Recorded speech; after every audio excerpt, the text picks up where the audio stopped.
بزم میں بے نواز نہیں، مظہر ہمارا درد دل، بزم میں بے نواز نہیں، بزم میں بے نواز نہیں، لیکن کسی کی چشم نم اس کی نوا سے کم نہیں، لیکن کسی کی چشم نم اس کی نوا سے کم نہیں، اشک روان عاشق۔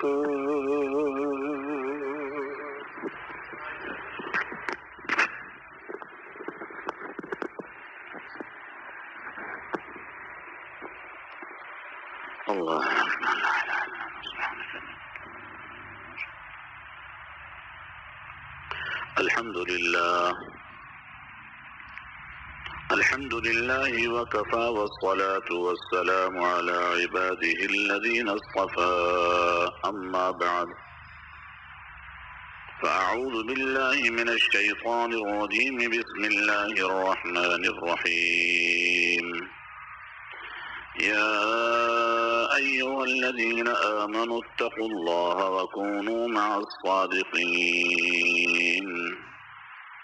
وقال تعالى يا أيها الذين آمنوا اتقوا الله حق تقاته ولا تموتن إلا وأنتم مسلمون، صدق الله العظيم وبلغنا رسوله الكريم، رب اشرح لي صدري ويسر لي أمري واحلل عقدة من لساني يفقهوا قولي، رب اشرح لي صدري ويسر لي أمري واحلل عقدة من لساني يفقهوا قولي، اللهم صل على محمد عبدك ورسولك وعلى المؤمنين والمؤمنات والمسلمين والمسلمات۔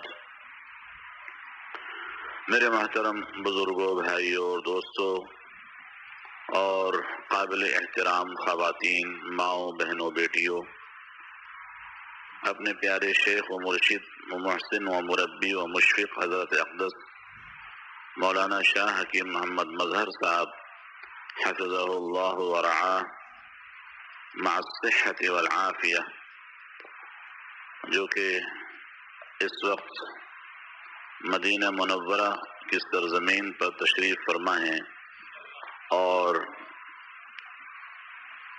حضرت والا عمرے کی ادائیگی کے لیے تشریف لے گئے ہیں، ہماری اور آپ سب کی قلبی اور سچی چاہت والی دعا یہ ہونی چاہیے کہ اللہ تعالیٰ اپنے خصوصی فضل سے، کرم سے حضرت والا کو کامل صحت و تندرستی کے ساتھ رکھے، اور کامل صحت و تندرستی کے ساتھ وہاں کے مناسک کی ادائیگی کہ آسانیاں مقدر فرمائے، اور بخیر و عافیت، بصحت و شفا اور کامل تندرستی کے ساتھ اللہ تعالی حضرت والا کی یہاں واپسی مقدر فرمائے۔ حضرت والا کی توجہات سے اور اللہ تبارک و تعالی شانہ کی توفیق سے چند باتیں پڑھے ہوئے سبق میں سے اپنے فائدے کے لیے اور تمام حاضرین و حاضرات اور سامعین و سامعات سے بطور مذاکرے کے عرض کرتا ہوں اور دعا کرتا ہوں کہ اللہ تعالیٰ اس کا فائدہ ہم سب کو عطا فرما دے۔ دو آیتیں قرآن کریم کی اس فقیر نے پڑھی ہیں۔ پہلی آیت سورہ توبہ کی ہے، جس میں اللہ تبارک و تعالیٰ شانہ ارشاد فرماتے ہیں کہ اے ایمان والو، اللہ سے ڈرتے رہو، اللہ کا تقوی اختیار کرو، اور میرے جو اہل تقوی بندے ہیں جن کو اللہ نے صادقین کہا یہ اہل تقوی ہیں، میرے اہل تقوی بندوں کے ساتھ رہو، ان کی معیت اختیار کرو۔ ایک تو آیت کریمہ یہ ہے۔ دوسری آیت کریمہ سورہ آل عمران میں سے پڑھی گئی ہے، جس میں اللہ تعالیٰ ارشاد فرماتے ہیں اے ایمان والو اللہ کا تقوی اختیار کرو جیسا کہ اس کے تقوی کا حق ہے، اس سے ڈرتے رہو جیسا کہ اس سے ڈرنے کا حق ہے، اور تمہاری موت ہرگز نہیں آنی چاہیے مگر یہ کہ تم اسلام پر قائم رہو، یعنی اسلام پر ہی تمہاری موت آنی چاہیے۔ اللہ تبارک و تعالی شانہ کا یہ فرمان ہم سب کے لیے نہایت اہم ہے۔ اللہ تعالی ہمیں اس پر عمل کی توفیق عطا فرمائے۔ میرے دوستو، اللہ تبارک و تعالی شانہ نے جو سورہ توبہ والی آیت میں ارشاد فرمایا کہ اے ایمان والو تقوی اختیار کرو اور اہل تقوی کی معیت اختیار کرو، ہمارے بڑے حضرت والا علیہ الرحمہ فرمایا کرتے تھے کہ اللہ تبارک و تعالی شانہ نے اس آیت میں جو ہمیں تقوی اختیار کرنے کا حکم دیا ہے، تو تقوی اختیار کرنے کا حکم ہم کیسے اپنائیں، کیسے ہم اہل تقوی بن جائیں، اس کے لیے اللہ تعالیٰ نے راستہ بھی دکھا دیا۔ فرمایا اہل تقوی کا ساتھ اختیار کر لو۔ جب اہل تقوی سے دوستی کر لو گے، ان سے تعلق قائم کر لو گے، ان کے ساتھ اٹھنا بیٹھنا کرو گے، تو اللہ تبارک و تعالی شانہ تمہیں تقوی آسانی سے عطا فرما دیں گے۔ کیوں؟ اس لیے کہ مثل مشہور ہے کہ خربوزہ خربوزے کو دیکھ کر رنگ پکڑتا ہے، تو ایسے ہی جب آدمی اہل تقوی کے ساتھ رہتا ہے تو اللہ تبارک و تعالی شانہ اس کو بھی تقوی کا رنگ، تقوی کی صفت عطا فرما دیتے ہیں۔ سرکار دو عالم صلی اللہ علیہ وسلم نے مثال دی، فرمایا ایک اچھا ہمنشیں ہوتا ہے، ایک برا ہمنشیں ہوتا ہے۔ اچھے ہمنشیں کی مثال ایسی ہے جیسے کہ کوئی شخص جا کر کے عطر فروش کے پاس بیٹھنا شروع کر دے۔ عطر فروش کے پاس بیٹھے گا، یا تو آپ عطر اس سے خرید لو گے تو خوشبو آپ کے پاس آ جائے گی، نہیں تو کسی وقت وہ خود ہی کوئی عطر کا پھاہا لگا کے آپ کو دے دے گا، اور اتنا بھی نہیں تو کم سے کم اس کے پاس بیٹھے رہو گے خوشبو تو آتی رہے گی۔ فرمایا اچھے ہمنشیں کی مثال یہ ہے، اور برے ہمنشیں کی مثال ایسی ہے جیسے لوہار کے پاس جا کے بیٹھو گے تو ہو سکتا ہے اس کی بھٹی سے کوئی چنگاری اڑے، آپ کے کپڑے کو جلا دے۔ چنگاری نہ بھی اڑے گی تو دھوئیں کی بدبو تو ملے گی۔ تو آپ صلی اللہ علیہ وسلم نے یہ مثال دے کر بتا دیا ہمیں کہ اچھے لوگوں کے ساتھ ہمنشینی اختیار کرنی چاہیے، اچھے لوگوں کی ہمنشینی ہمیں اختیار کرنی چاہیے۔ اور میرے دوستو، اس کا کتنا بڑا فائدہ ہوتا ہے میں آپ سے کیا عرض کروں۔ محدث عظیم حضرت مولانا سید محمد یوسف بن نوری رحمۃ اللہ علیہ، جو جامعۃ العلوم الاسلامیہ علامہ بن نوری ٹاؤن کے مؤسس و بانی تھے، اور بہت بڑے عالم ربانی تھے، بہت بڑے عالم ربانی تھے، اور محدث زمانہ حضرت علامہ سید محمد انور شاہ کشمیری رحمۃ اللہ علیہ کے بڑے ہی خاص الخاص اور نمایاں شاگردوں میں سے ایک تھے۔ ان کا واقعہ فرماتے ہیں ہمیں بھی شرم آ گئی اس وقت دیکھ کر، جب ہم حج پر گئے سفر حج میں، تو ہمارے ساتھ ایک فوجی بندہ بھی تھا، فوج سے ریٹائر رہا ہوگا کوئی بیچارہ، وہ ہمارے ساتھ حج پہ تھا۔ حضرت فرماتے ہیں کہ جب میں رات کو اٹھوں اپنی نیند سے تہجد کی ادائیگی کے لیے تو دیکھوں کہ یہ فوجی ساتھی جو ہے وہ غائب ہے، جب پتہ کروں تو پتہ چلے وہ حرم میں ہے، وہ تو حرم میں۔ حضرت کہنے لگے میں سوچتا رہا کہ یار یہ ہم اٹھتے ہیں تو یہ پہلے سے ہی بستر سے غائب ہوتا ہے، یہ ہم سے زیادہ عبادت گزار ہے، ہم تو بڑے مولوی شمار کیے جاتے ہیں، اور یہ ایک عام سا فوجی آدمی اس کا حال ہی ہے۔ تو کہنے لگے ایک دن میں نے سوچا کہ آج ذرا جلدی اٹھوں گا۔ حضرت بنوری رحمۃ اللہ علیہ فرماتے ہیں کہ میں جلدی اٹھا، جب جلدی اٹھا تو میں نے دیکھا کہ فوجی کے بستر پر بندہ لیٹا ہوا ہے. میں سمجھ گیا کہ یہ لیٹا, آج میں بازی جیت گیا, آج میں بازی جیت گیا. حضرت فرماتے ہیں جیسے ہی میں وضو وغیرہ کر کے فارغ ہوا تو دیکھا وہ فوجی صاحب چائے کا پیالہ لے کر میرے سامنے کھڑا ہوا ہے. میں نے کہا یار آپ تو بستر پہ لیٹے ہوئے نظر آ رہے تھے, آپ کہاں سے آ گئے؟ کہنے لگے اصل میں یہ بات نہیں ہے, میں گیا تھا حرم تو وہاں ایک بندہ مجھے میرا بیچارہ بیمار, اس کو بخار لگا ہوا تھا, اس کو میں لے آیا. میں نے کہا یار میرے بستر پہ لیٹ جا, میں تجھے خدمت کر دیتا ہوں. میں اس کے لیے چائے لینے گیا تھا, یہ وہ بندہ لیٹا ہوا, میں تو پہلے ہی سے گیا ہوا تھا حرم. تو حضرت بنوئی رحمۃ اللہ علیہ فرمانے لگے میں تو پریشان ہو گیا. میں نے اس سے پوچھا یار تو یہ بتا تو آدمی ہے کہ جن ہے, یہ بتا دے.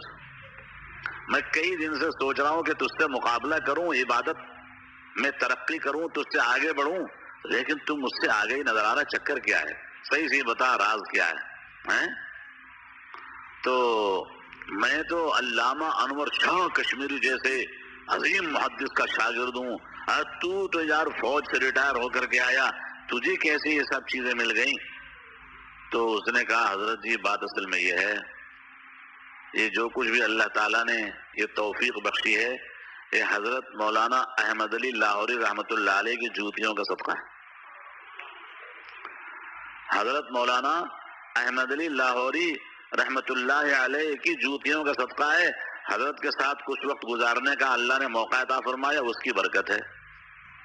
کہنے لگے میں سمجھ گیا بھائی بس اس کا تو پہلے کسی عظیم الشان اللہ والے سے تعلق ہے, ابھی اس کا مقابلہ میں کرنے کا ارادہ بھی نہیں کرتا ہوں.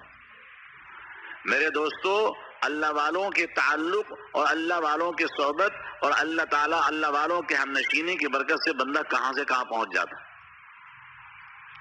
آپ اندازہ کیجیے. آئے ہے میرے دوستو, حضرت مولانا احمد علی لاہوری رحمۃ اللہ علیہ کا تذکرہ آ گیا ہے تو ایک چھوٹی سی بات ذکر کر ہی دیتا ہوں. حضرت کا ایک واقعہ ہے. حضرت کے تذکرے پر ایک صاحب نے کتاب لکھی ہے, تذکرہ حضرت لاہوری. اس میں لکھا ہے کہ حضرت کے خادم تھے کوئی, تو ایک دفعہ سردیوں کی رات تھی, کہیں سفر کرنا تھا, تو حضرت نے کہا بھائی کچھ چیزیں ساتھ لے لو, کہیں راستے میں ہو سکتا ہے کہیں بھوک لگ جائے, چائے پانی کرنا پڑ جائے, تو ساتھ رکھ لو. تو خادم کہتے ہیں کہ میں نے جو ہے نا حضرت کے کہنے پر کچھ انڈے ابال لیے, کچھ انڈے میں نے ابال لیے, اور جو سردی کے اندر ہم نے کوٹ پہن رکھی تھی اس کی جیب میں رکھ لیے. کہنے لگے کہ وہ اب رات کا وقت جس وقت حضرت نے سفر کرنا تھا جگایا, چلو بھائی چلتے ہیں. اب حضرت آگے آگے میں پیچھے پیچھے, اور رات کا وقت ہے, کھیتوں کے بیچ میں سے جنگل کا ماحول ہے. اب حضرت پگڈنڈی پہ آگے آگے, میں پیچھے پیچھے. میں مختصر عرض کرتا ہوں, اس کی تفصیل تو آپ کتاب میں دیکھ سکتے ہیں. کہنے لگے کہ مجھے لگی تھی بھوک, حضرت نے نیند سے اٹھایا, فرمایا تو میں چل پڑا, کچھ نہ کھایا نہ پیا, بھوک لگی ہوئی تھی. کہنے لگے حضرت آگے آگے چل رہے, میں پیچھے پیچھے. میرے دل میں خیال آیا ایک انڈا نکال کے یار تو چھیل کے منہ میں ڈال لے. کہنے لگے بس میں نے ایک انڈا نکالا اور چھیل کر کے چھلکا دائیں بائیں پھینکا, جیسے انڈا تیار ہوا منہ میں ڈالنے کے قریب حضرت آگے چل رہے, آواز دے رہے, بھائی وہ نام جو بھی تھا ان کا, ارے فلانے بھائی کیا ٹائم ہو رہا ہے, ہم کہاں پہنچے. ویسے حضرت نے بات چھیڑی تو کہنے لگے شرم کے مارے وہ انڈا میں نے کھیت میں پھینک دیا, اس لیے کہ اگر انڈا منہ میں ڈال لیتا تو حضرت کو جواب نہیں دے سکتا تھا. حضرت پھر آگے چلتے رہے. کہنے لگے اب وہ میرے دل کے اندر جو تھا بھوک کا وسوسہ, وہ دوبارہ مجھے اس نے پھر جیب میں نے ڈالا, ایک انڈا اور نکالا, اس کو میں چھیلتا رہا اور چلتا رہا, چھیلتا رہا چلتا رہا, چھلکا جب پھینک دیا, جب انڈا منہ میں ڈالنے ٹہلا, حضرت نے کہا یار ایک بات مجھے یاد آئی. حضرت نے پھر باتوں پہ لگا دیا. کہنے لگے پھر مجھے خیال آیا کہ بات تو کر نہیں سکوں گا, انڈا منہ میں لگے, اس کو دوسرا پھینک دیا. کہنے لگے وہ کچھ دور اور چلے, پھر میرے دل میں شیطان نے کہا یار انڈا تو نے کھایا نہیں, دو ضائع ہو گئے, چل تیسرا نکال لے. اب وہ تیسرا انڈا بھی نکالا, کہتے ہیں چھیلتا رہا, اور چھیلنے کے بعد جیسے ہی منہ میں ڈالنے کا موقع آیا حضرت نے پھر بات چھیڑ دی. کہنے لگے یار تہجد کہاں پڑھیں گے, یہ تو بتاؤ. کچھ کوئی بات کی ہوگی حضرت نے, تو اس بات کا جواب پھر مجھے دینا پڑ گیا. پھر تیسرا انڈا بھی نکالا, اس کو میں نے پھینک دیا. کچھ دور چلے گئے، جب منزل ایک جگہ آئی جہاں ہمیں رکنا تھا تو حضرت رک گئے، ہنسنے لگے، کہنے لگے اللہ کے بندے تجھے انڈے کی بڑی بھوک لگی ہوئی ہے، یہ لے لے 3 انڈے تو کھا لے۔ حضرت نے اپنی جیب سے نکالے 3 انڈے مجھے دے دیے، لے۔ کہنے لگا میں تو پانی پانی ہو گیا یا اللہ، وہ 3 انڈے تو میں نے جنگل میں پھینک دیے کھیت میں، وہ حضرت کی جیب سے نکل کے کہاں آ رہے ہیں؟ حضرت کی جیب سے یہ نکل کے کہاں آ رہے ہیں؟ یہ ہیں اللہ والے میرے دوستو۔ حضرت مولانا احمد علی لاہوری قدس اللہ سرہ العزیز بالکل یہ بات کرتے کرتے مجھے حضرت مولانا جلال الدین رومی اور ان کے شیخ شمس تبریز رحمۃ اللہ علیہ کا واقعہ یاد آ گیا۔ بڑے حضرت والا رحمۃ اللہ علیہ ہمیں سنایا کرتے تھے، یہاں اسی جگہ پر فرماتے تھے کہ حضرت علامہ جلال الدین رومی رحمۃ اللہ علیہ بہت بڑے عالم تھے، بہت بڑے عالم تھے، اور اللہ تعالیٰ نے اتنا علم عطا فرمایا تھا کہ انہوں نے معرفت کے 28,000 اشعار لکھے ہیں، جس کی ایک چھوٹی سی شکل جو ہے ان کی مثنوی ہے۔ مثنوی مولانا روم جو ہے اس کی ایک شکل ہے۔ 28,000 اشعار کسے کہتے ہیں؟ جب حضرت مولانا رومی رحمۃ اللہ علیہ کی کتاب تیار ہو گئی تو سوچنے لگے کہ میرا تو کوئی مقابلہ کر ہی نہیں سکتا، اتنا اہم کام اللہ نے مجھ سے لیا۔ اس زمانے میں قونیہ جو اب جو قونیہ شہر ہے، قونیہ جو شہر ہے، اس زمانے میں وہاں جنگل ہوا کرتا تھا۔ حضرت والا رحمۃ اللہ علیہ فرماتے تھے مولانا جلال الدین رومی رحمۃ اللہ علیہ نے قونیہ کے جنگل کے اندر اللہ کی محبت کی آواز لگائی اور آہیں بھری، اللہ تعالیٰ نے ان کا سینہ معرفت کے لیے کھول دیا اور اشعار سے مزین مرتب کتاب تیار کی اور لے کر حضرت خواجہ شمس تبریز رحمۃ اللہ علیہ کے پاس پہنچے اور جا کر کہا کہ حضرت یہ میں نے کتاب لکھی ہے، آپ ذرا ملاحظہ فرما لیں، کچھ دعا بھی فرما دیں، جو بھی ایک طریقہ ہوتا ہے عقیدت مندی کا۔ تو حضرت شمس تبریزی رحمۃ اللہ علیہ نے کتاب کو دیکھا، دائیں بائیں الٹا پلٹا، بس مولانا رومی رحمۃ اللہ علیہ کو دیکھا، اس کے بعد فرمایا بھائی یہی چیز ہے آپ کے پاس؟ جی۔ حضرت نے کتاب اٹھائی، ہاؤس کے اندر پھینک دی، اور وہ ہاتھ کی لکھی ہوئی کتاب، وہ ساری کی ساری سیاہی کا بیڑا غرق ہو جائے گا، کتاب ساری گل جائے گی پانی کے اندر۔ اب مولانا رومی رحمۃ اللہ علیہ کے چہرے کا ایک رنگ آوے ایک رنگ جاوے، پریشان۔ تو حضرت شمس تبریز رحمۃ اللہ علیہ سمجھ گئے کہ یہ مولوی بے چین ہو رہا ہے۔ کہا کیا بات ہے، کیوں پریشان ہو رہے ہیں؟ کہا حضرت ہاں میں سمجھ گیا، بولو کیوں پریشان ہو؟ حضرت بس بھائی تمہارا علم یہی ہے، جو چاہے اس کو پانی کے اندر پھینک دے، جو چاہے اس کو ڈبو دے، جو چاہے اس کو گلا دے سڑا دے، یہی تمہارا علم ہے؟ اللہ والوں کی تربیت کا انداز بڑا عجیب ہوتا تھا۔ مولانا رومی رحمۃ اللہ علیہ فرماتے ہیں حضرت شمس تبریزی رحمۃ اللہ اٹھ کر حوض کے پاس گئے اور ہاتھ پانی کے اندر ڈالا اور کتاب پکڑی اور کتاب نکالی اور کہا اپنی امانت لے لو، واپس چلے جاؤ یہاں سے۔ کہتے ہیں وہ کتاب میں نے اٹھائی تو ایک صفحہ کیا ایک حرف نہ بھیگا تھا، نہ گلا تھا، نہ خراب ہوا، صحیح ثابت ویسی کتاب نکال کے دے دی۔ میں دیکھ کے حیران ہوں، میں نے کہا اللہ یہ کیا چیز ہے، یہ کیا چیز ہے، یہ کون سی ان کے پاس جو ہے خوبی موجود ہے کہ پانی کے اندر ڈالنے کے بعد اس کتاب کو نکالا اور پوری کی پوری صحیح سالم نکل آئی، نہ کچھ خراب ہوئی، نہ پانی لگا، نہ کوئی حرف بھیگا، نہ کوئی حرف چھوٹا، سب مکمل سالم۔ کہنے لگا مجھے پتا چلا کہ بھائی یہ جو علم میرے پاس ہے نا، اس کے علاوہ بھی علم کی اور دنیا موجود ہے بہت بڑی، وہ دنیا اللہ والوں کے سینے میں موجود ہے۔ تو تب جا کر کے انہوں نے حضرت خواجہ شمس تبریزی رحمۃ اللہ علیہ کے ہاتھ پر بیعت کی اور شعر میں کہا مولوی ہرگز نشد مولائے روم، مولوی ہرگز نشد مولائے روم تا غلام شمس تبریزی نشد۔ جب تک شمس تبریزی کا غلام نہیں بن گیا تب تک مولوی نہیں بن سکا۔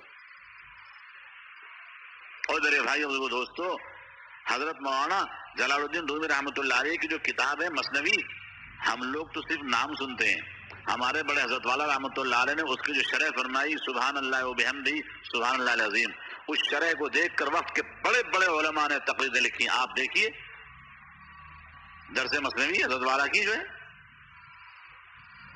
تو پتہ چلے گا کہ کتنا لوگوں نے پسند کیا اس کو. اور اس مثنوی کی قدردانی ہم سے زیادہ ایران میں ہے، فارسی والوں کے پاس. اور فارسی والے کہتے ہیں مثنوی مولوی مانوی، مثنوی مولوی مانوی ہست قرآن در زبان پہلوی. یہ ایرانی لوگ اس کو قرآن کے برابر کہتے ہیں. یوں سمجھیے کہ یہ پہلوی زبان کے اندر یہ کتاب ہے، پہلوی زبان میں یہ قرآن ہے. اتنے علوم اس کتاب کے اندر موجود ہیں. ہم لوگوں کو، غریبوں کو، ہم کو پتہ ہی نہیں، کیونکہ ہم لوگوں کو فارسی نہیں آتی. اور اگر فارسی بھی نہیں آتی تو جو شرح حضرت والا علیہ الرحمہ لکھ کر چلے گئے، جو مختصر شرح لکھی حضرت والا نے، پورے مثنوی کے نہیں، وہ تو مختصرات اقتباسات، ہم وہی پڑھ لیا کریں. تو سارے بھائی، سارے بزرگ نیت کریں کہ انشاءاللہ ہم حضرت والا کی جو تشریحات کے ساتھ مثنوی کی جو کتاب ہے معارف مثنوی انشاءاللہ پڑھیں گے، سب کو ہو انشاءاللہ. تو میرے دوستو، اللہ والوں کی صحبت میں رہ کر کے انسان کو پتہ چلتا ہے کہ تو پہلے کیا تھا اور کیا ہے. ایسے ویسے کیسے کیسے ہو گئے، اور کیسے کیسے ایسے ویسے ہو گئے. جب اللہ والوں کا ساتھ ملا تو ذرے ستاروں کے مانند ہو گئے، اور جو اللہ والوں کے ساتھ سے محروم رہے وہ اپنے آپ کو مہتاب سمجھتے رہے، ذروں کے اندر خاک کی طرح مل گئے، کوئی پوچھتا بھی نہیں ان کو. میرے بھائی اور دوستو، لہذا اللہ والوں کا ساتھ اور اللہ والوں کی معیت اتنی قیمتی ہے. اللہ تعالیٰ فرماتے ہیں میرا تقویٰ تم کو حاصل کرنا ہے، میرے تقویٰ کا تم کو رنگ چاہیے، اہل تقویٰ کا سنگ اختیار کر لو. تقویٰ کا رنگ ملے گا اہل تقویٰ کے سنگ. رہو گے اہل تقویٰ کے سنگ تو انشاءاللہ تم کو مل جائے گا تقویٰ کا رنگ، سب کو ہو انشاءاللہ. تو میرے بھائیو، بزرگو، دوستو، اب سوال یہ ہے کہ اہل تقویٰ ہم کہاں سے لائیں؟ میرے دوستو، یہ سوال ہمارے اس ذہن کے لیے مشکل ہے جو ذہن ظاہری چیزوں پر نظر رکھتا ہے. جو ذہن تھوڑا سا تدبر سے کام لے اس کے لیے کوئی مشکل نہیں. دیکھو، ایک آدمی ایسا ہے جو اللہ تعالیٰ کے عائد کیے ہوئے فرائض کو پورا کرتا ہے، فرائض کو پورا کرتا ہے، عملی زندگی میں نبی کے کسی طریقے کی مخالفت نہیں کرتا، کسی سنت کی مخالفت زبان سے نہیں کرتا، عمل کرنے کی کوشش کرتا ہے، بڑوں کے ساتھ ادب سے، چھوٹوں کے ساتھ شفقت سے، برابر والوں کے ساتھ پیار محبت سے پیش آتا ہے، تو سمجھ لو کہ یہ شخص صاحب تقویٰ ہے، صاحب تقویٰ. فرائض کو پورا کرتا ہو، نبی پاک صلی اللہ علیہ وسلم کی سنتوں پر چلنے کی کوشش اور سنتوں کی مخالفت سے بچتا ہو، بڑوں کا ادب، چھوٹوں کا جناب والا کیا ہے شفقت کا معاملہ، اور اپنے برابر والوں کے ساتھ اچھے برتاؤ کا معاملہ رکھتا ہو. فرائض میں نماز سر فہرست.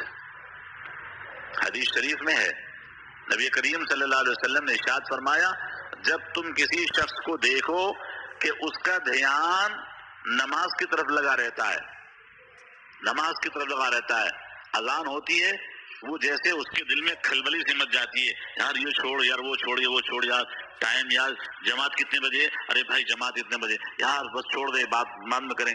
جیسی بے چینی لگی وہ مسجد جانے کی، سرکار دو عالم صلی اللہ علیہ وسلم نے ارشاد فرمایا، اس شخص کے لیے گواہی دے دو کہ بندہ یہ بندہ مومن ہے. فشہدوا لہ بالایمان. جس کو سرکار دو عالم صلی اللہ علیہ وسلم نے فرمایا کہ اس کے لیے ایمان کی گواہی دو، یہ صاحب تقویٰ آدمی، صاحب تقویٰ. کیوں؟ نماز اس کو بہت سی برائیوں سے روک دیتی. ان الصلاۃ تنہی عن الفحشاء والمنکر. اور حضور نے فرمایا اس کے ایمان کی گواہی دو. ایمان والے ہی تو اہل تقویٰ ہوتے ہیں،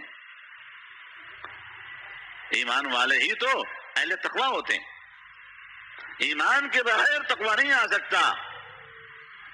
اللہ تعالیٰ نے یہ جو بات ارشاد فرمائی، تو میرے دوستو اس کو ہم دیکھ لیں کہ ہمارے ماحول میں کون شخص ایسا ہے کہ جو نمازوں کا پابند ہے، فرائض کا پابند ہے، واجبات کا خیال رکھتا ہے، منکرات سے بچتا ہے، سنتوں کا اہتمام کرتا ہے، سنتوں کی مخالفت سے بچتا ہے، ماحول میں اس کا اثر اچھا ہے، مطلب یہ کہ اس کا برتاؤ اچھا ہے. بھائی اس سے تعلق رکھو، انشاءاللہ فائدے سے آپ خالی نہیں رہیں گے، آپ فائدے سے محروم نہیں رہیں گے. اور میرے دوستو، اللہ تعالیٰ نے جو وَكُونُوا مَعَ الصَّادِقِينَ فرمایا، اس میں کتنے سارے فائدے مضمر فرمائے، اس کا ہم تصور نہیں کر سکتے. دنیا کا بھی فائدہ، آخرت کا بھی فائدہ ہے. دنیا کا بھی فائدہ اور آخرت کا بھی فائدہ. حضرت امام اعظم ابو حنیفہ رحمۃ اللہ علیہ کے حوالے سے دو واقعات میرے ذہن میں آ رہے ہیں. پہلے بھی ان واقعات کا مذاکرہ ہو چکا ہے، لیکن فائدے کے لیے دوہرا دیتا ہوں، اللہ تعالیٰ مجھے بھی فائدہ عطا فرماتے. حضرت قاضی امام ابو یوسف رحمۃ اللہ علیہ یتیم تھے. یتیم، ان کے والد کا انتقال ہو گیا جو دھوبی تھے، کپڑا دھوتے تھے. جب کچھ دن گزر گئے تو ماں نے کہا بیٹے تمہارے ابا تو چلے گئے دنیا سے اور ہم لوگ دھوبی ہیں، لوگوں کے کپڑے دھو کر کے ان کو دیتے ہیں تو ہماری کچھ روٹی روزی چلتی ہے. بیٹے اب ایسا کرو، لوگوں کے کپڑے آئے ہوئے ہیں گھر پر، میں گٹھڑی بنا کر تمہیں دے دیتی ہوں، جاؤ گھاٹ پر جہاں اور لوگ کپڑے دھو رہے ہوں گے تم بھی دھونا ایسے ہی، اور دھو کر کے کپڑے وہاں لوگ بچھا کر کے سکھاتے ہوں گے تم بھی سکھانا اور پھر لے آنا. اب لوگوں کے کپڑے ہم دے دیں گے، ہمیں کچھ نہ کچھ راشن پانی مل جائے گا. جب صبح کو یہ بچہ، کہتے ہیں میں چھوٹی عمر کا تھا، وہ کپڑے اٹھا کر کے میں چلا، راستے میں جا رہا تھا تو ایک جگہ پہ دیکھا کہ مجلس لگی ہوئی ہے اور ایک بڑے میاں بزرگ، وہ حضرت امام اعظم ابو حنیفہ رحمۃ اللہ علیہ تھے، وہ لوگوں کو کچھ دین کی اچھی باتیں بتا رہے تھے. کہنے لگے میں نے بھی مجلس کے کنارے میں وہ گٹھڑی رکھی وہیں بیٹھ گیا، میں بھی سنتا رہا. اب دوپہر ہو گئی. اس کے بعد جب فارغ ہو گیا مجلس سے، گٹھڑی اٹھائی گھر واپس آ گیا تو اماں نے پوچھا بیٹے کیا ہوا، کپڑے دھو رہا ہے؟ کہنے لگا نہیں اماں کپڑے تو نہیں دھوئے. تو کیا کرا؟ کہنے لگے وہ راستے میں ایک بڑے میاں بہت اچھی باتیں کر رہے تھے، کافی لوگ بیٹھے ہوئے تو میں بھی بیٹھ گیا ان کے ساتھ. تو اماں نے سمجھایا بیٹے ایسا نہ کرو، ہم لوگ تو غریب لوگ ہیں، ہم لوگ مجبور لوگ ہیں، بیٹا ایسا نہ کرو، کل چلے جانا ضرور. تو کل دوسرے دن پھر مجھے اماں نے بھیجا اور راستے میں پھر وہی مجلس مل گئی، میں پھر بیٹھ گیا. اور جب دوبارہ دوپہر کے بعد واپس آیا تو اماں کے سوال پر میں نے جو جواب دیا تو اماں تھوڑی سی ناراض ہوئی کہ بیٹے یہ تو آپ نے اچھی حرکت نہیں کی نا، یہ تو بہت غلط کام آپ کر رہے ہیں، گھر کا خرچہ کیسے چلے گا؟ کہا اچھا اماں ٹھیک ہے صبح جاؤں گا. اب تیسرا دن ہوا، یہ بچہ گیا تیسرے دن، پھر مجلس میں بیٹھ گیا وہ. اب جب واپس تیسرے دن آیا تو اماں تو سخت ناراض ہوئی، کہنے لگے اچھا صبح میں تیرے ساتھ چلتی ہوں، دیکھتا ہوں کون ہے یہ جس کو تم کہہ رہے ہو کہ یہ کوئی اچھی باتیں کرتا ہے، بزرگ ہے کون، میں دیکھتا ہوں کون، دیکھتی ہوں کہ کون بزرگ ہے. اگلے دن امام ابو یوسف رحمۃ اللہ علیہ کی والدہ ان کو لے کر کے حضرت امام اعظم ابو حنیفہ کے مجلس میں ایسے آ گئی اور مجلس کے سامنے کھڑے اور کہنے لگی آپ کیسے اللہ والے ہیں، آپ کیسے نیک ہیں، آپ کیسے مولوی ہیں، آپ کو پتہ نہیں ہے ہم جناب والا یہ یتیم بچہ ہے، میں اس کی ماں بیوہ ہوں، ہمارے گھر کا خرچہ پانی مزدوری محنت سے چلتا ہے، آپ اس کو اپنے مجلس میں بٹھا لیتے ہیں، ہمارا خرچہ کون چلائے گا، کیسے اللہ والے ہیں آپ. وہ بہت ناراض ہوئے، ساری مجلس کے لوگ سننے لگے. امام اعظم ابو حنیفہ رحمۃ اللہ علیہ مسکرائے اور مسکرا کر کہنے لگے اے اللہ کی بندی، تو خامخواہ غصہ کر رہی ہے، ناراض ہو رہی ہے، میں اپنی آنکھوں سے دیکھ رہا ہوں کہ تیرا یہ بچہ جو ہے بادشاہ وقت کے ساتھ دسترخوان پہ بیٹھا ہوا فالودہ کھا رہا ہے، میں اپنی آنکھوں سے دیکھ رہا ہوں. کہنے لگے کہ میری والدہ نے جب یہ بات سنی تو والدہ اور ناراض ہو گئی. کہنے لگے آپ کا دماغ کہیں خراب تو نہیں ہو گیا ہے، ہم جیسے غریبوں کے لیے یہ باتیں آپ کر رہے ہیں. تو امام صاحب رحمۃ اللہ علیہ نے فرمایا اللہ کی بندی تو چپ ہو جا، چلی جا اپنے گھر، تیرے گھر کا خرچہ پانی کیا ہے. اپنے کسی خادم کو بلایا، کہا جاؤ وہاں سے لا کر کے خرچہ پانی اس کو دو راشن پانی، جا تو اپنا خرچہ پانی لے کے اپنے گھر میں کھانا پکا، اس بچوں کو ادھر ہی بیٹھنے دے. بس اندھے کو کیا چاہیے؟ دو آنکھیں. اندھے کو کیا چاہیے؟ دو آنکھیں. مل گئی، وہ چلی گئی واپس. کہتے میری اماں واپس ہو گئی، راشن پانی مل گیا. اب حضرت امام اعظم حنیفہ رحمۃ اللہ علیہ نے اپنی ذمہ داری میں ہمارے گھر کا خرچہ پانی باندھ دیا کہ ہماری طرف سے خرچہ پانی چلتا رہے گا. یہ بچہ اس مجلس میں بیٹھتے بیٹھتے بیٹھتے بیٹھتے کتنا بڑا عالم بنا، اتنا بڑا عالم، اتنا بڑا عالم، اتنا بڑا علامہ بن گیا کہ جب ہارون رشید بادشاہ بنے تو ہارون رشید کے دور کے یہ قاضی القضات بن گئے، جس کو ہم کہتے ہیں آج کل چیف جسٹس. کیا کہتے ہیں؟ قاضی القضات بن گئے. ایک دن شاہی دعوت تھی، شاہی، بڑے بڑے لوگ اس میں، عمراء سلاطین جیسے لوگ ہوتے ہیں سب. بادشاہ وقت نے اپنے بالکل سامنے امام ابو یوسف رحمۃ اللہ علیہ کو بٹھایا اور کھانا کھلایا، اور کھانے کے وقت میں درمیان میں یا آگے پیچھے جو فالودہ آیا تو امام ابو یوسف رحمۃ اللہ علیہ فالودہ کھاتے ہنس پڑے. تو بادشاہ نے پوچھا حضرت جی آپ ہنس کیوں رہے ہیں؟ کہنے لگے آپ بادشاہ تجھے کیا بتاؤں، میرا بچپن کا ایک واقعہ یاد آ گیا. کہنے لگے ہمیں بھی سنا دو. تو سنا دیا. کہنے لگے میرے استاد نے میری ماں کا غصہ ٹھنڈا کرتے ہوئے کہا تھا، اوے اللہ کی بندی چل جا اپنا کام کر، میں اپنی آنکھوں سے دیکھ رہا ہوں کہ تیرا بیٹا بادشاہ کے ساتھ دسترخوان پہ بیٹھا ہوا فالودہ کھا رہا. وہ آج دن آ گیا، آج وہ دن آ گیا، میں بادشاہ کے ساتھ بادشاہ کے سامنے بیٹھ کر فالودہ کھا رہا ہوں. اس لیے مجھے اپنے استاد کی بات یاد آ گئی، مجھے ہنسی آ گئی. یہ اللہ والے ہوتے، ان کی مجلس میں بیٹھنے کی وجہ سے، ان کے ساتھ رہنے کی وجہ سے ابو یوسف کہاں پہنچ گیا؟ قاضی امام ابو یوسف بن گئے. قاضی امام ابو یوسف لکھا ہے تاریخ کے اندر ان کے تذکرے میں کہ ان کی جو ملکہ تھی زبیدہ رحمہ اللہ، اللہ تعالیٰ اس پر اپنی خصوصی رحمت نازل فرمائے، بہت ہی علم دوست، دین دوست خاتون تھی. اللہ تعالیٰ نے بڑی عجیب صفات عطا فرمائی تھی. اس نے حج کے ایام میں جو حاجیوں کی پریشانی دیکھی تھی نا، وہ اسے یاد تھی. ہارون رشید سے کسی موقع پر اس نے کہا، بعض لوگ تو یہ بیان کرتے ہیں جب ہارون رشید ان سے رشتہ کرنے لگے تو انہوں نے کہا کہ ایک شرط میں رشتہ کروں گی. کیا شرط ہے؟ کہ آپ نے بغداد سے جو دریا گزر رہا ہے، دریا دجلہ ہے یا فرات، کہ اس کے اندر سے آپ نے نہر نکالنی ہے اور حاجیوں کا جو مقام ہے منا مزدلفہ وہاں تک آپ کو پانی پہنچانا ہے. آپ یہ شرط مانتے ہیں تو نکاح کے لیے میں تیار ہوں. ایسی خاتون تھی. ہارون رشید نے مان لیا، وہ نہر کھدوا دی، اور وہ نہر کہتے ہیں آج تک وہ منا کے اندر موجود ہے. اگر اس کو مینٹین کیا جائے تو آج بھی اس میں پانی موجود ہے، پانی آتا ہے. اور ہزاروں نے، لاکھوں حاجیوں نے اس سے فائدہ اٹھایا. تو میرے دوستو یہ ایسی خاتون تھی. اس نے اپنے شاہی محل کے اندر ایک بہت ہائی لیول اکیڈمی قائم کی تھی. ہم نے سنا اپنے بزرگوں سے کہ 50 بڑے بڑے علماء دنیا بھر سے، جس میں محدث، مفسر، محقق، فقہاء، مورخین، حکماء، اطباء اور صوفیاء اور بڑے بڑے مطلب ماہرین فن قسم کے 50 بڑے بڑے لوگوں کو اس نے اس اکیڈمی میں رکھا، اور ان کو شاندار قسم کی تنخواہیں، مراعات، سہولیات، رہائش، سب کچھ شاہانہ انداز میں فراہم کی. اور ان سارے علماء کا ہیڈ جو بنایا وہ قاضی امام ابو یوسف کو بنا. یہ قاضی امام ابو یوسف جو پہلے دھوبی کا بیٹا، یتیم، امام اعظم رحمت اللہ علیہ کی مجلس اور ان کے ساتھ اٹھنے بیٹھنے کی برکت سے اللہ نے کہاں سے کہاں پہنچا دی.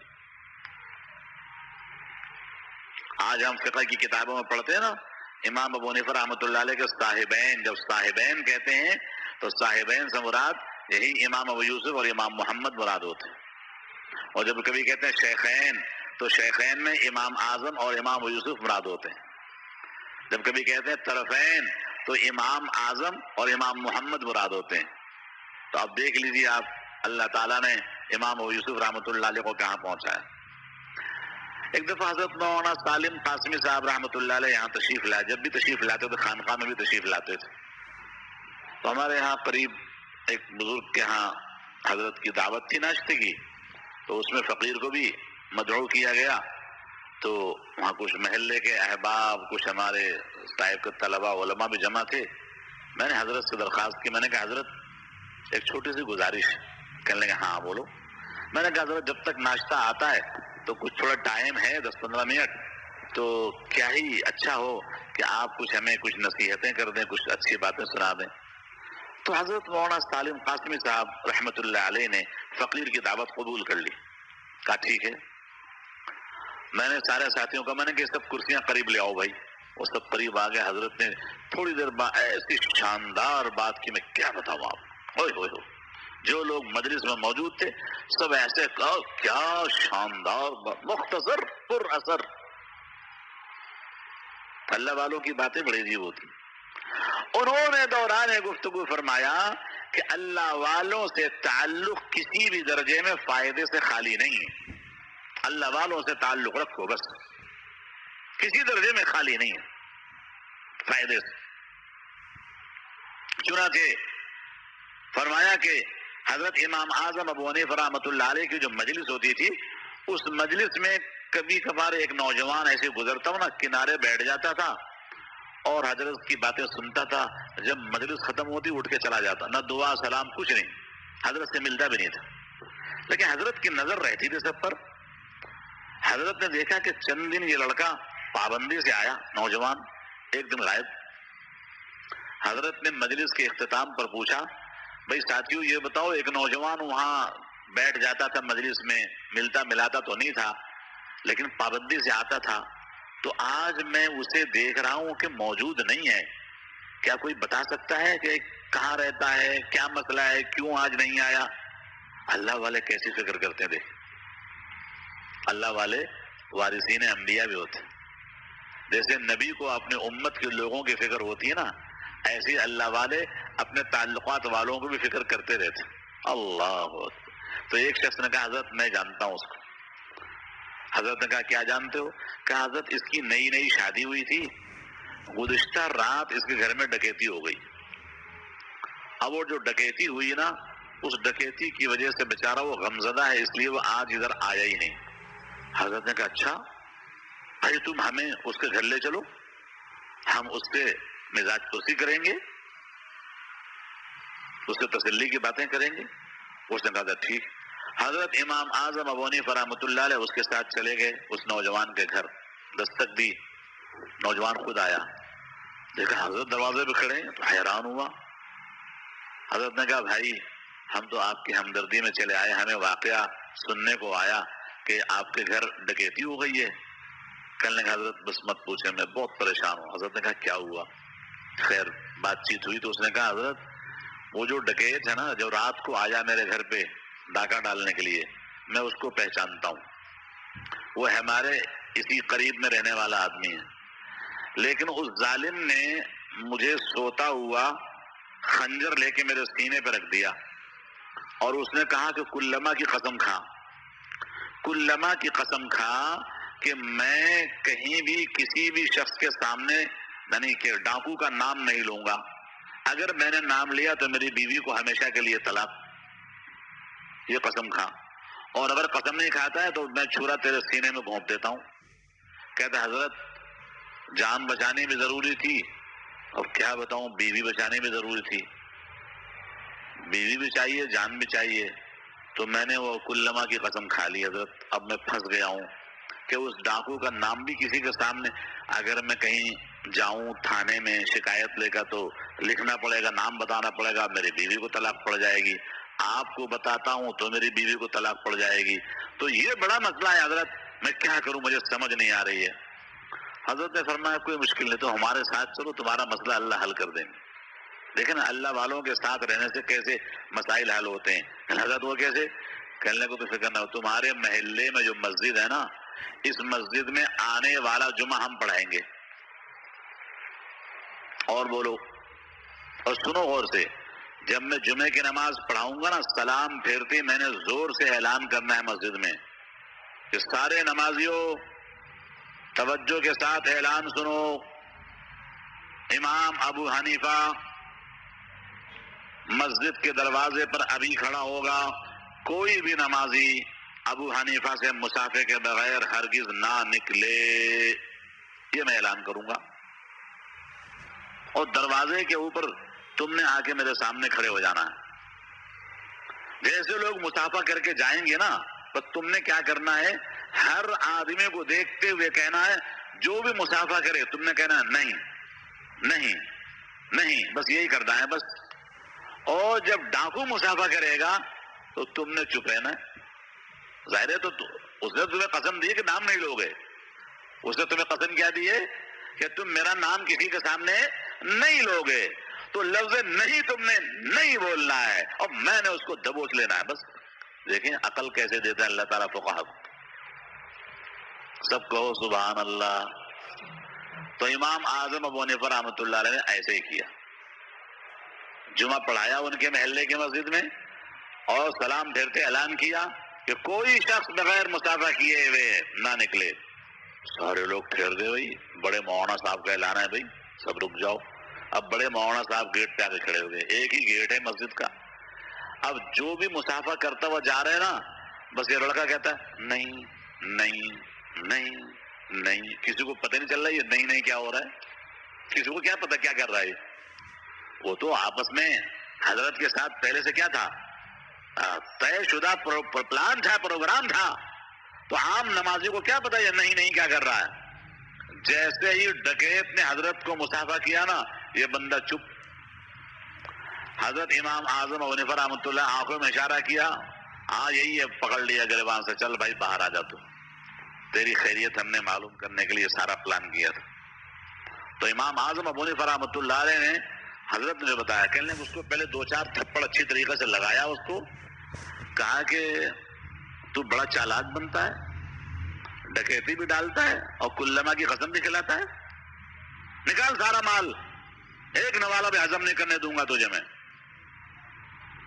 جب امام ابو حنیفہ رحمۃ اللہ علیہ اس پر برسے نا اچھی طریقے سے, تو اس کے پاؤں تلے زمین کھسک گئی. اس نے کہا سرکار معاف کر دو. کہنے لگے معاف تو اللہ کرے گا, پہلے مال نکال سارا. اس سارا مال نکلوا لیا اس. تو میرے دوستو, اللہ والوں کے تعلق سے یہ فائدہ ہوا. ہم جیسا مولوی ہوتا کہتے یار کلبا کی قسم ہے بابا تمہارا معاملہ خراب ہے, ہم تمہارا ساتھ نہیں دے گا, ہے کہ نہیں. وہ تو امام اعظم ابو حنیفہ رحمۃ اللہ علیہ تھے, انہوں نے کہا تو فکر نہ کر, تیرا ہم ساتھ دیں گے. اب بتائیے آپ. تو اللہ والوں سے تعلق میرے دوستو دنیا کے اعتبار سے بھی فائدے سے خالی نہیں ہے, اور آخرت کے اعتبار سے بھی فائدے سے خالی نہیں ہے. اللہ تعالی ہم لوگوں کو اپنے اولیاء اور اپنے محبوب بندوں کی معیت اور ہم نشینی عطا فرمائے. سب کہو آمین. اللہ فرماتے ہیں الاخلاء یومئذ بعضهم لبعض عدو الا المتقین. قیامت کے دن جتنے بھی آج دنیا کے دوست ہیں وہ سارے مخالف ہو جائیں گے, کوئی ساتھ نہیں دے گا, اہل تقوی ساتھ دیں گے. الا المتقین, ان کی دوستی کا فائدہ آپ کو پہنچے گا, ملے گا. عام دوستوں کا فائدہ آپ کو حاصل نہیں ہو سکتا. تو میرے دوستو جب قرآن اس بات کی گواہی دیتا ہے کہ اللہ والوں کا جو تعلق ہے وہ آخرت میں بھی کام آئے گا اور دنیا میں بھی کام آتا ہے, جیسا کہ آپ نے سنا, تو ہم اور آپ کو کوشش کرنا چاہیے کہ اچھے لوگوں کے ساتھ اٹھنا بیٹھنا کریں. اچھا ایک بات اور چھوٹی سی اللہ نے میرے دل میں ڈالی ہے, وہ ایک پیغام ہے, وہ آپ سے کہہ دیتا ہوں. اللہ نے فرمایا کونوا مع الصادقین. الفاظ پہ غور کرو. اگر لفظ صادقین پہ غور کرتے ہیں تو اس کا معنی آتا ہے سچے لوگ, جو زبان سے سچ بولتے ہیں, عمل کے بھی سچے. ان لوگوں کے ساتھ رہو. کا مطلب کیا ہے, سچائی اختیار کرو بھائی. کیا اختیار کرو, سچ. جھوٹ نہیں, جھوٹ اختیار نہ کرو, نہ جھوٹوں کے ساتھ رہو. تو آج کے اس دور میں اب جھوٹ کا دورہ ہو رہا ہے. اور یہ ایک بات میں آپ کو بتا دوں, خاص طور سے مسلمان امت پر اس کی محنت کی جا رہی ہے کہ مسلمانوں کو جھوٹ بولنے, جھوٹا کام کرنے, جھوٹے معاملات کرنے, جھوٹے ایگریمنٹ کرنے اور جھوٹے وعدے کرنے میں مبتلا کرو مسلمانوں کو. جب ہمارے اس زمانے میں جھوٹ کو پھیلانے کی بھرپور محنت ہو رہی ہے, اور اب تو لوگ جھوٹ کو بھی ہنر سمجھنے لگ گئے, جھوٹ کو فن سمجھنے لگ گئے, جھوٹ کو کمال سمجھنے لگ گئے. کوئی آدمی جھوٹ بولے تو آج اس کی تعریف کی جاتی, واہ کیا بولڈنس اس کے اندر ہے, بڑا بولڈ ہے. کیا یہ بڑا بولڈ ہے. میرے دوستو یہ جہنم میں جلنے والا گولڈ ہے, تب پتہ چلے گا کتنا بولڈ ہے. گولڈ کو بھی سونار کہاں جلاتا ہے, پہلے چھوٹی سی معصوم سی بھٹی میں جلاتا ہے. جو دنیا کا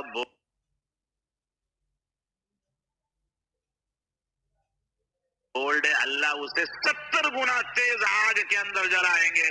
وہاں اس کو پتہ چلے گا کہ تو بولڈ ہے یا گولڈ ہے.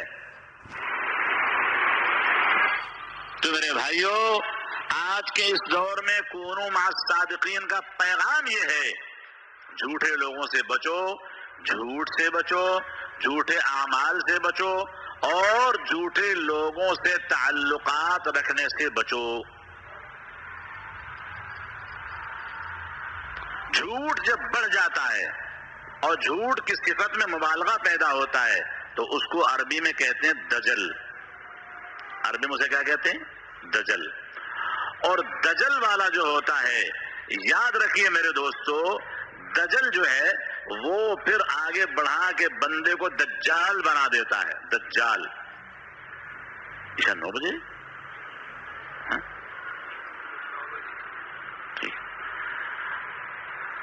تو میرے دوستو، انسان کیا بن جاتا ہے جب جھوٹ میں بہت آگے بڑھتا ہے؟ تو دجال بن جاتا ہے. دجال. جو دجال قیامت سے پہلے ظاہر ہوگا نا، اس کو دجال کیوں کہتے ہیں؟ کہ وہ حد سے زیادہ، بے حد زیادہ جھوٹ بولے گا، جھوٹ کر کے دکھائے گا، جھوٹا کردار اس کے پاس ہوگا، جھوٹوں کا سردار وہ ہوگا، اس لیے اس کو دجال کہتے ہیں. اور نبی پاک صلی اللہ علیہ وسلم کے بعد جتنے جھوٹے، کذاب، نبوت کا دعویٰ کرنے والے فراڈیے پیدا ہوئے، حضور نے ان سب کو دجال کہا ہے. یہ سارے پرلے درجے کے جھوٹے ہیں. مسیلمہ کذاب سے لے کر اور مسیلمہ پنجاب تک، مسیلمہ کذاب سے لے کر مسیلمہ پنجاب تک سارے ایک نمبر کے دجال ہیں، کذاب ہیں. اور جو دجال اعظم آئے گا، جس کے فتنے سے ہر نبی نے اپنی امت کو ڈرایا ہے، اس کو دجال اسی لیے کہتے ہیں کہ بہت زیادہ جھوٹا ہے. اس کے فتنوں کی کرنیں دنیا میں طلوع ہو چکی ہیں. یہ سوشل میڈیا کے ذریعے سے، چاہے واٹس ایپ ہو، فیس بک ہو، انسٹاگرام ہو، اور نہ معلوم علائے بلائے کیسی چیزیں ہیں، ان سب کے اندر جھوٹ خوب دبا کر کے بولا اور پھیلایا جا رہا ہے. اس سے میرے دوستوں میں بھی بچنے کی نیت کرتا ہوں، آپ بھی سارے بچنے کی نیت کرو انشاءاللہ. تو اللہ تعالیٰ فرماتے ہیں کونوا مع الصادقین، کہ تمہاری اب ضرورت ہے. قیامت کے قریب دنیا پہنچ گئی ہے، جھوٹ سے اپنے آپ کو بچانا ہے، صادقین کا ساتھ اپنانا ہے، ان کی معیت اختیار کرنی ہے. اللہ تعالیٰ ہم سب کو تقوی نصیب فرمائے اور اہل تقوی کی معیت نصیب فرمائے، اور اہل تقوی کا رنگ اللہ تعالیٰ ہم لوگوں کو کما حق عطا فرمائے. وآخر دعوانا ان الحمد للہ رب العالمین. اللهم صل على سيدنا محمد وعلى آل سيدنا محمد وبارك وسلم. اللهم إنا نسألك الخير كله عاجله وآجله ما علمنا منه ما لم نعلم، ونعوذ بك من الشر كله عاجله وآجله ما علمنا منه ما لم نعلم. یا اللہ، حاضرین و حاضرات میں سے، غائبین و غائبات میں سے کسی کو بھی محروم اور مایوس نہ فرما. ہم سب کو اپنے محبت و معرفت نصیب فرما. ہم سب کو اپنی رضا اور تقوی والی حیات نصیب فرما. اپنے حبیب صلی اللہ علیہ وسلم کی محبت نصیب فرما، ان کی سنتوں کی پیروی نصیب فرما. یا اللہ، ہمارے بیماروں کو شفا عطا فرما، مرحومین کی مغفرت فرما، پریشان حالوں کی پریشانیاں دور فرما. پروردگار ہمارے عزت والا کو کامل صحت اور تندرستی عطا فرما اور خیر و عافیت سے وطن واپس پہنچا. رب کریم ان کے فیض کو دنیا بھر کے اندر جاری و ساری فرما، اور اس خانقاہ کے فیوز کو یا اللہ پوری دنیا کے لیے جاری و ساری فرما. ہم سب کو بامراد و کامیاب فرما. یا اللہ، اپنی رضا، اپنے حبیب صلی اللہ علیہ وسلم کی اتباع نصیب فرما. پروردگار ہمارے شہر کو، ہمارے ملک کو مستحکم امن و امان عطا فرما. یا اللہ، یا اللہ، کل جو حادثہ پیش آیا باجوڑ میں، یا اللہ اس میں جو لوگ شہید ہوئے انہیں شہادت کا مقبول رتبہ عطا فرما. پسماندگان کو صبر جمیل عطا فرما، زخمیوں کو شفا و صحت عطا فرما، ہمارے ملک کو امن و امان عطا فرما، پوری دنیا کے مسلمانوں کو امن و امان عطا فرما. تیرے حبیب صلی اللہ علیہ وسلم نے جو خیریں مانگی ہیں وہ ہمیں عطا فرما، اور جتنے شرور سے پناہ مانگی ان سے ہماری حفاظت فرما. ہماری دعائیں اپنے رحمت سے قبول فرما. وصلی اللہ تعالی علی خیر خلقہ محمد وعلی آلہ واصحابہ اجمعین. آمین برحمتک یا